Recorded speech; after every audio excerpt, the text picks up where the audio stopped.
let's talk about this. What's one of the stories that you covered while you were here that left a lasting impact on you? Okay.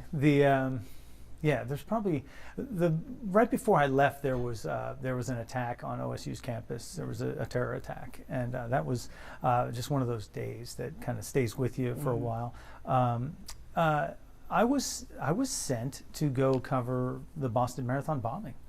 To be honest, I had run the Boston Marathon the year before, and so I was mowing my lawn the day the bomb went off, and I got a call, and they said, "We need you to get in touch with some of the people from the running community who are there." And I said, "Well, we have 680 runners from Ohio. I think we should be there." And he said, "Okay, I'll look into getting a flight for you." And I just went in the house and got on the computer and got a flight. You just did it yourself. and then I showed up at the station and I said, "We got to go." Yeah. And then, unbeknownst to me, we were there doing our reports and driving around while the killer was still on the loose.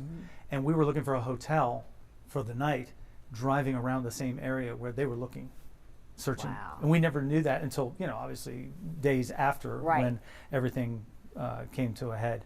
But honestly, the most impactful thing that I've done in journalism was go to cover Newtown, Connecticut. And I think they sent me to that because my kids were the same age as those kids, 20 first graders, Right, that was heartbreaking. and 6 teachers, 6 staff there in Newtown, Connecticut. I've never been more moved by something being in the middle of that. So I'll never forget that. But it wasn't. I don't mean to bring Well, no, bring the party but down. that is But what impacted you. those That's what were you those take with were you really, stories you covered from here. And I was here for sports for a long time. Right, And, there right. were great times in sports and great victories and things that we did with that. In sports it was fun. We talked about the winners most of the time. In sports, and we didn't focus on the things that we have to pay attention to in news. Sometimes that's the other side of things. Yeah, the other side of things, and that's just life. Because news, you got your good, your bad, you got to cover it all. Yeah, Sports that's was life. different. Yeah.